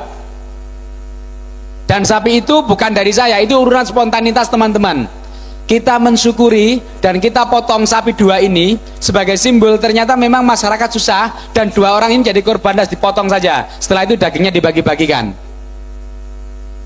Malam tadi kita bergembira bersama-sama, dan kemudian bergembira bersama-sama. Saya ajak seluruh komponen saya, terutama korban lumpur, karena mereka selama ini setiap ketemu saya mesti nangis. Pak gimana Pak, mesti mengeluarkan air mata. Saya bilang seharusnya sampean gembira, saya nggak kepilih. Maka tadi saya ajak gembira semua. Cak Nun kemarin ngasih saran ayo ambengan, tumpengan. Tapi tumpeng itu kan biasanya kan kerucutnya di atas ya kan. Nah karena sistem struktur otak masyarakat kita sudah terbalik, kita balik tumpeng itu. Jadi lincipe kono nisor, sing gede ono ndukur. Ternyata bisa. Jadi dimancapno gini nggak tahu caranya gimana, tadi bisa. Luar biasa. Nah, inilah menurut saya teman-teman dari perjalanan ini, di antara teman-teman yang ada di sini barangkali memaksakan diri untuk mencalonkan kepala daerah, saya kasih nggak perlu banyak-banyak kampanye. Tipnya, nggak perlu banyak-banyak mengeluarkan visi misi, sebab masyarakat kita nggak tahu visi misi. Daripada untuk pertemuan itu kumpulno duit tok, kejarno kumpulno duit sampean niku, engko nek wis payahe kate coblosan, bagin mesti menang. Dan setelah itu korupsilah banyak-banyak, gitu ya. Nek ketahuan, nek gak ketahuan syukur, ketahuan rasano buiku, kan gitu aja. Jadi inilah yang kemudian menjadi dasar kita, Cak Nun, ternyata kita untuk membangun sebuah masyarakat yang bagus itu memang masih membutuhkan satu tenaga. Tetapi kemudian saya katakan sama teman-teman tadi, jangan khawatir, justru kita tidak menjadi pejabat itulah kita bisa membangun community development yang lebih bebas dan lebih mandiri untuk kesejahteraan kita semuanya. Saya pikir itu yang menjadi poin kita. Terima kasih. Assalamualaikum warahmatullahi wabarakatuh. Ini rek, aku kepingin jelasno coro desa ae. Jadi ada kelompok yang sudah mengeluarkan uang 7,8 triliun sekarang untuk membangun rumah 13.000 warga lumpur. Itu saya kawal supaya mereka benar-benar dibayar, dan alhamdulillah memang dibayar 6 kali lipat harga tanahnya dan 5 kali lipat harga rumahnya. Jadi sekarang mereka agak lumayan kesejahteraannya, dan insya Allah dalam waktu setahun sampai 1,5 tahun ke depan semua sudah beres. Tapi saya tidak terima hanya dibikinin rumah. Itu pun juga kan dibikinin rumah bukan karena kesalahan hukum, bukan karena vonis, tetapi karena nurani saja, dan itu urusan saya sama yang bersangkutan, bukan urusan negara dan pemerintah dan hukum Indonesia. Terus aku yang jaluk ojo meiku renek kon kate, ini kan masalahnya bukan kamu kaya, bukan kamu besar, bukan kamu hebat dan berkuasa. Yang kamu raih itu adalah kemuliaan atau karomah. Nek ngono disisano ae gawe yo community development di Sidoarjo, membuat sejumlah perusahaan-perusahaan yang bisa menampung tenaga kerja sebanyak-banyaknya. Nomor 2, memandu masyarakat dan memberi fasilitas di bidang pendidikan dan kemasyarakatan. Jadi misalnya subsidi untuk pelajar-pelajar dan mahasiswa diperbanyak dan seterusnya. Pokoknya ada komdev lah. Nah karena ada dalam tanda petik instruksi saya seperti itu, maka mereka juga kalau gitu tolong diamankan, Cak, supaya benar-benar kita laksanakan. Akhirnya mereka minta Huda. Kalau gitu, kalau Huda bisa ikut memimpin di Sidoarjo, maka community development yang kita kembangkan di sana bisa lebih beres. Tapi aku keberatan Huda dijaluk melok merentah. Itu negosiasinya sampai 2 tahun. Baru Huda akhirnya saya lepas. Setelah Huda saya tanya, Hud, kon gelem tak lebokno Kawah Condro di muka taga. Tapi loro kabeh lho kon kok. Donek itu perintahnya Cak Nun, ya saya jalankan. Insya Allah itu untuk mencari ilmu dan untuk mematangkan hidup saya. Akhirnya saya loloskan Huda, oke melo. Karo ngecek situ. Tadi kan saya sudah ngomong ada ilmu yakin, hakul yakin, dan ainul yakin. Nek sepengetahuan saya, rakyat Indonesia itu ono 3 macam dalam hubungannya dengan memilih pemimpin. Nomor 1, rakyat yang memilih pemimpin berdasarkan kemampuan dan niat baiknya untuk menyejahterakan rakyat. 1. Jadi anjane pinter bangun wonge, tur niat bangun. 1. Dipilihlah oleh masyarakat orang yang memang kapasitasnya seperti itu. Nomor 2, kata pak pinter iku rek, tapi apik kelakuane. Kata yo gak korupsi ku wong iku, terus dipilih ke nomor 2. Jadi ada jenis rakyat kedua yang memilih pemimpin berdasarkan moralnya. Nomor 3, wis gak mikir iku kate bangun tagak, apik tagak, korupsi tagak, wis gak peduli, sing penting bayar piro. Kan gitu kan? Nah, setahu saya di seluruh Indonesia itu mayoritas itu nomor 3. Kan gitu. Nah terus aku kondo hut jajal, aku iki percaya loh Hut, nek kasus lumpur ini terusannya 500 tahun yang lalu di Canggu. Dan di situ setelah ada Canggu itu maka ada transformasi zaman yang luar biasa dari ekonomi pedalaman ke ekonomi pesisir. Sekarang ini kita sedang mengalami kegagalan untuk merespon globalisasi. Jadi negara kita ini tidak menemukan sistem konstitusi dan policy-policy yang bisa menolong rakyatnya, bahkan ngerepoti rakyatnya terus. Maka saya percaya peristiwa lumpur ini akan menjadi trigger bagi perubahan-perubahan nasional. Nah jadi aku mek kepingin ainul yakin Hud, nek janjane nek hakul yakin karo ilmu yakin ku ya Sidoarjo padha ae lah. Rakyatnya ya jenis nomor 3 lah, pokoknya sing nyogok gede iku di le. Tapi kan aku gak oleh ngarani iki sapa roh iki gak lho. Jajal ya Hud ya, mlebu rono tapi dengan syarat engkau nek kon dikai duit dikongkon bagi kon aja gelem. Kan gitu. Jadi kita betul-betul, saya ambil tim dari Jogja tidak disewa loh ini. Tidak kontrak, yang kontrak itu Fox miliaran. Tapi tim saya tidak kontrak. Nol, tidak kontrak. Betul-betul menemani bagaimana bikin program yang baik, bagaimana rakyat bisa memilih pemimpin yang baik. Itu betul-betul memproses acara-acara dan komunikasi dengan rakyat untuk idealisme itu. Dan 3 hari sebelum hari H, sebelum pemilihan, benar-benar uangnya mau dikasihkan untuk dibagi untuk serangan duha. Jadi serangan fajar lah saat durunge subuh iki serangannya jam 7 sampai jam 10. Serangan duha. Gue nek jek ono sing kari ya serangan lohor. Nah, yang ingin saya katakan sama Anda, ini sponsor ini baru pertama kali menjumpai tim yang menolak uang itu. Jadi Mas Toto yang saya minta untuk nemanin Huda itu tidak mau dikasih duit untuk dibagi. Mau gaya apa Huda menang mergo nyogok, gitu loh. Jadi benar-benar ditolak. Jadi ini saya bahagia betul, bersyukur betul aku. Gaya apa kan dadi pemimpin mergo nyogok lho, gaya apa? Gitu loh. Mending aja tapi nek rakyate iku jek rakyat sogokan kaya ngono iku aja gelem kan dadi pemimpine. Susah kan kok uripmu. Gitu loh. Ternyata memang setelah 3 hari yang lalu baru ketahuan loh, memang Sidoarjo ya sama saja sama rakyat Indonesia yang lain ya cek kaya ngono iku. Dadi alhamdulillah awakmu gak sido dadi nekmu dadi ngeluh kan kok musuh rakyat sing duwe tok ae pikirane. Itu. Nah, yang ingin saya beritahukan kepada Anda adalah fakta bahwa tim yang saya kirim itu menolak uang yang seharusnya dibagikan untuk serangan duga loh. Mau lagi kan lumayan Mas, prestasi tuh Mas. Ya gelo-gelo dede ya toh. Tapi kan lumayan wani. Dan itu maka saya kirim Panembahan Toto Raharjo. Nek gak Toto gak wani nolak kayak ngono iku. Nah to lah mau aku nek mengarep bagi duit aku rasa ngirim kirik wae ngono kuwi. Kirik digandoli kene dikon ngetono rono-rono wis tutuk. Rakyat kan gak peduli sing ngetono kirik ta setan, sing penting oleh duit. Lah nek rakyate kayak ngono gak usah dadi pemimpin. Maka malam ini Huda mengadakan syukuran, bergembira dan bersyukur mbeleh sapi loro. Kebetulan memang Huda mendapatkan tim yang memang sama sekali tidak ngurusin prosesnya. Jadi dia ini sebenarnya dibunuh di dalam tim itu, dibunuh. Bahkan Wak Cagupnya juga sebenarnya di dalam tanda petik ya ketika sekarang dalam situasi akan pengumuman begini tidak ada yang nemenin nih. Wong Sidoarjo sing kalah kan sing ngancani, aku sing ngancani. Lah apa kon nangis? Totok yang ngono. Begitu arek-arek mulai nangis, raimu kowe nangis ngopo? Aku wis wingi-wingi nangisku mergo ndelok rakyat kaya ngene iki.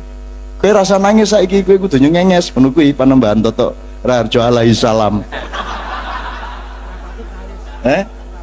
Wis ora patut nangis. Nek ngene iki rakyat ora butuh kampanye, ora butuh visi misi, kirimi kirik wae. Gandoli duit kok mesti dijupoki, rajin niku gitu. Jadi saya gembira karena paling tidak orang yang bersama saya itu berani menerapkan idealisme itu. Kan begitu. Dan saya juga tidak pernah sebenarnya mencita-citakan Huda jadi bupati, ya enggak. Cuman karena ada rencana yang baik untuk community development di Sidoarjo memang harus diamankan. Akhirnya dengan berat hati saya loloskan. Tapi kemudian saya melihat bahwa pengurusannya tidak begitu oke. Dan alhamdulillah di saat terakhir mereka berhasil untuk menolak nyogok. Nah, lumayan toh. Itu loh teman sekalian. Sampean gelo kata kok gak gelem nrimo. Kudune laku iso melok sogo, melok oleh sogo. Anak ngono sih. Itu nah, alhamdulillah udas lulus dan abot hut, tapi nek kon kepengin dadi pemimpin temenan ya mending gak ya apa wong rakyate gak kena dipimpin kok. Rakyate duduk rakyat kok. Di Indonesia itu belum ada rakyat. Ngerti ta bedane rakyat karo masyarakat? Ngerti ya San ya? Wis tak jelasno ya, didik ae wis ya. Epistemologi aja, kalau rakyat itu dari kata ro'iyah, yaitu orang yang berkumpul di dalam perjanjian sebuah negara di mana rakyat memiliki kedaulatan atau memiliki ro'iyah, maka dia disebut rakyat. Kalau masyarakat dari kata syarika, yusyariku, serikat, orang yang berserikat untuk kepentingan-kepentingan tertentu yang tentatif sifatnya, maka dia disebut masyarakat. Kalau umat itu orang yang seperibuan nilai, jadi satu sumber keilmuannya, satu sumber ideologi dan teologinya, maka dia disebut umat. Ada umat Islam, ada umat Hindu, ada umat Kristen, karena ibu nilainya sama. Nek masyarakat tidak harus sama, bisa macam-macam, yang penting mereka berserikat untuk hal-hal yang tentatif. Itu masyarakat. Itu masyarakat dan umat. Nek kaum itu orang kayak Bang Wetan ini kaum, yaitu orang yang bersepakat untuk melakukan kebangkitan.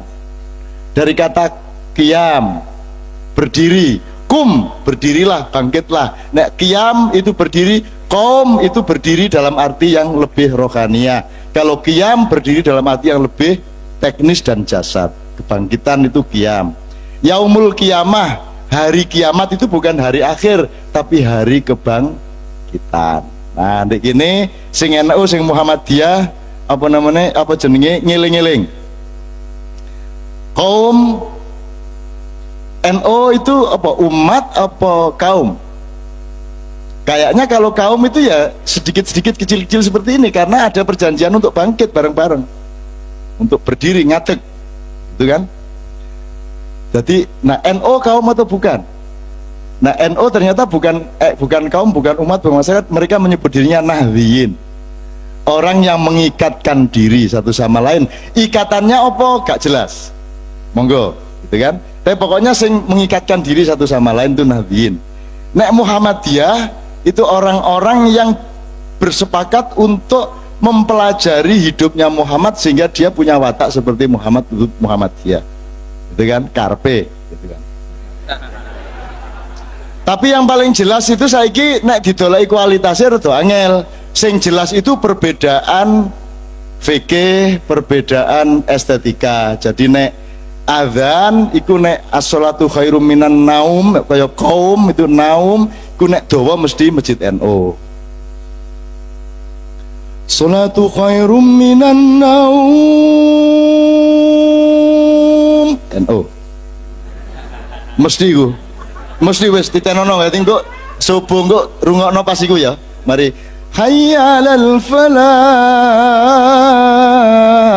Terus bareng ngono, as-sholatu khairum minan naum. Nek dawa, oh iya. Baik NU Muhammadiyah maupun Muhaimin sama-sama dawa. Nek Muhammadiyah gak, Muhammadiyah itu beda sama NU. NU itu suka bonus, mulane ndek gak apa-apa didawak-dawakno. Nek Muhammadiyah seneng diskon.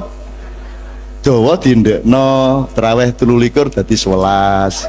Kudune kunut gak kunut. Pokoke nek Muhammadiyah hobine diskon. Nek NU hobine bonus. Mulane nek adzane Muhammadiyah as-sholatu khairum minan naum. Ngono. Muhammadiyah mesti iku. Lha aku rek ngono tok lho seneng lah atiku. Wis gak duwe dhuwit gak masalah ngger tarungono wae iku NU Muhammadiyah. NU masjid bertaburan di ndi kuwi mesti iki NU Muhammadiyah, NU Muhammadiyah. Kan dijumlah oh akeh NU ne karo masjid Muhammadiyah. Ya hari ngono tok ya nyenengno iku. Ngono tok wis seneng di Indonesia lho. Bah dijajah londo bandak sing penting ana hiburan ngono-ngono iku. Gitu ya teman sekalian ya. Masya Allah, alhamdulillah. Aku tidak percaya kalau orang-orang ikhlas yang duduk sampai larut malam seperti ini tidak diberkahi Allah. Saya tidak mengatakan mudah-mudahan isi hatimu didengarkan oleh Allah, karena pasti didengarkan oleh Allah, karena Allah maha mendengar, maha melihat. Jadi tidak perlu mudah-mudahan. Dan kalau pulang dari sini atau melakukan pekerjaan apapun ini untuk fatwa dedek ya, untuk mursyid dedek-dedek ini, pokoknya ukurannya rek, kon mulang, kon nyambut gawe, kon becak, kon lapo ae, kon ngeramut anak, kon lapo ae ya. Ukurannya itu bukan sukses atau tidak, ukurannya bukan hebat atau tidak, ukurannya bukan pinter atau bodoh, ukurannya bukan kuoso tagak kuoso, ukurannya nek iso, nek kepingin lancar temen uripmu, ukuran itu siji, iki diridhoi tagak ya. Ini kita mendapat ridho Allah atau tidak. Loh ya apa caranya ridho? Loh, Tuhan nyuruh Anda baik enggak? Anak awakmu mesti apa, mesti diridhoi, masuk gak? Kalau ridho tidak ada regulasi, karena gak ada keyakinan untuk melakukan perbuatan baik. Begitu kamu sholat khusyuk bener, gak ono barang kotor di jero hatimu, berarti ridho. Ya tak gak? Mosok kan wis nolong wong di dalan, mari tabrak becak, tak motor, terus kok begitu, terus kon, ya Allah, mudah-mudahan kau menerima. Ya mesti diterima, mesti diterima. Terus gini, ya siapa tahu masih ada riak di dalam hati saya, masih ada takabur. Buaan iku riak iku. Mulane buaan yakin nek jero awakmu iku suci. Nek suci diridhoi mesti. Lah nek suci gak mesti diridhoi, terus ya napa carane urip? Nggih ta mboten? Kudu yakin sama ridho Allah. Nah, tanda-tanda ridho Allah itu kalau engkau sadari terus akan muncul. Engkau muncul. Tanda-tanda ini muncul. Pertama rasane di jero ati, mari ngono uripmu ya apa perkembangannya iku ketara kon diridhoi tak gak diridhoi. Gitu loh. Nah ini loh, seringkali kita itu terlalu mudah terseret budaya kata mudah-mudahan. Angger acara mesti setiap kali demikian tadi pembacaan ayat suci Al-Quran, mudah-mudahan Allah Subhanahu wa ta'ala. Lu kok mudah-mudahan nih loh, wes mesti ya. Lah nek iku jek mudah-mudahan terus sing bener sing ngendi? Ya, bedakan kapan mudah-mudahan, kapan mesti. Nah, mesti itu di dalam Islam tetap kita sebut dengan kerendahan hatian insya Allah. Tapi maksudnya mesti. Kata insya Allah itu diretorikakan secara etis ke atas dengan sebutan insya Allah. Itu etika ke atas. Tapi ke dalam diri kita itu pasti. Ngono lho rek. Nah nek sing gorong mesti mudah-mudahan dikabulkan iku mudah-mudahan. Nek mudah-mudahan doa kita tadi didengar oleh Allah. Gusti Allah lah ngaplo. Lah kok rumah sama gak ngrungokno aku iki mesti ngrungokno dol. Ya tak gak? Sering kan Ustadz mengatakan mudah-mudahan doa kita didengarkan oleh Allah. Loh kok mudah-mudahan aku ki maha mendengar arene. Ngarane aku budek kaya apa? Ngerti ya? Loh ini terapkan dalam kehidupan sehari-hari. Aku wis bener, insya Allah aku wis ikhlas, wis tak buak sing elek ning jero atiku. Mari ngono ana mlebu elek meneh tak buak meneh, mlebu elek meneh tak buak meneh, ngono urip. Berjuang terus menerus untuk membersihkan diri, ngono loh.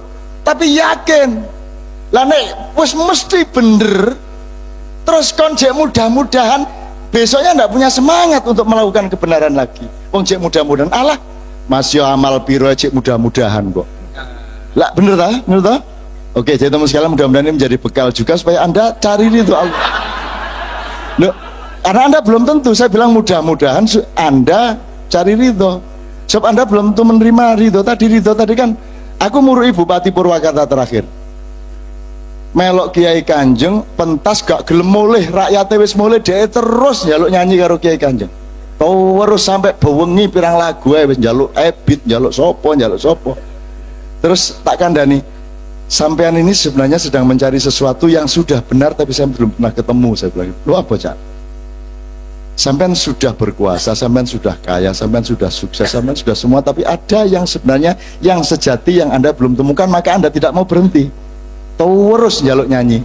Nah sekarang saya kasih tahu, kalau Anda sudah ketemu satu itu, Anda akan ringan. Mau berhenti kapan, mau terus, siap terus. Mau makan siap, tidak makan siap. Poso siap, gak poso siap. Rioyo siap, poso ya siap. Sedih ya siap, gembira ya siap. Ya itu kalau engkau sudah bertemu dengan rasa ridhonya Allah. Nah carane, nek Kiai Kanjeng wis seru, diridhoi Allah itu gampang. Nek ono wong gendeng teko berarti kena ridho iki. Ono wong gendeng teko, ono gejala ya apa, ono sing aneh-aneh ngono kan mesti wah ini ridho Allah. Dan betul-betul itu ajaib-ajaib datang. Nek kon iso ndelok janjane saiki iki akeh sing ndek kene iki. Akeh. Di mana raimu ndelok dhuwit tok ae bendino. Gak iso ketok kon ya. Kayak Gus Ut biyen lho, Gus Ut itu sering dia menghalangi jalan raya, letang-letang nangis kayak arek cilik, kecil-kecil. Polisi bingung sok kendaraan macet. Gus, enten apa sampean nangis ten mriki niki? Takon-takon raimu ana Kanjeng Nabi teko kabeh mikir dhuwit tok, gak ono sing nyopo, gak ono sing monggo. Lho, sing ketok sampean tok kula mboten ketok. Lewatang-latang di tengah jalan. Lah iya wong ancane matamu kudu ndelok dhuwit tok karo ndelok susu. Mulane gak ketok ana Kanjeng Nabi teko gak ono sing nyambut, gak ono sing ngeterno. Itu kan alangkah indahnya ada orang-orang semacam itu. Dan sekarang akan lahir orang-orang semacam itu, Saudara sekalian. Sekarang akan dihadirkan kembali orang-orang, sudah siklusnya sekarang. Itu ada yang siklus 40 tahun, ada siklus 80 tahun, dan sekarang akan lahir. Dan Anda harus punya kepekaan-kepekaan itu. Maka orang-orang seperti anak-anak ini, teman-teman ini harus Anda apresiasi supaya Anda punya kepekaan batin bahwa mereka ini adalah penerusnya Allah sebagai Al-Khaliq, orang yang menciptakan. Bedanya sama Allah adalah Allah menciptakan dari yang tidak ada menjadi ada. Kalau manusia menciptakan yang sudah ada dijadikan sesuatu yang baru, kan gitu. Allah bikin kayu, manusia dari kayu bikin meja, kan gitu. Nah mereka ini kan gitu, semua yang digarap adalah ciptaan Allah, tapi mereka rangkai, mereka logikakan, mereka simulasi sehingga menjadi ciptaan manusia. Disitulah pernikahan antara Allah dengan manusia, antara Khalik dengan Khalik kecil, namanya teman-teman. Jadi Anda ini tidak usah semelang, tidak dihargai Indonesia tidak apa-apa, Anda dihargai Allah, dan itu akan menguntungkan anak cucumu besok-besok, dan Anda akan memiliki tempat, jangan khawatir, tidak lama lagi. Ngono ya, gain kupluk ikut terus. Hubungannya opo gitu.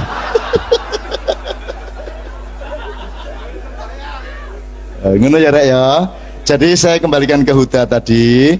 Alhamdulillah, makanya ini bersyukur bukan karena nutup-nutupi apa, tetapi karena alhamdulillah itu loh, kok ya wani-wani ini nolak terus gak nyogok itu. Wah, jadi nek kon nyogok terus kon malah menang hut lah, terus kayak apa? Kayak apa? Hasil mergo awakmu wani gak nyogok, terus awakmu kalah, maka ainul yakin, oh ngene rakyat Sidoarjo. Oke, kalau gitu ayo kita merenung lagi, ayo kita nyengkerem batu karang lagi ya toh. Ayo nyocok batu karang lagi, cek potol meneh, cukul meneh kuku Garuda dan paruh Raja Wali. Hidup Raja Wali Surabaya. Aku jane kepengin iki di podium negara. Kadang-kadang ono ngono. Saudara-saudara.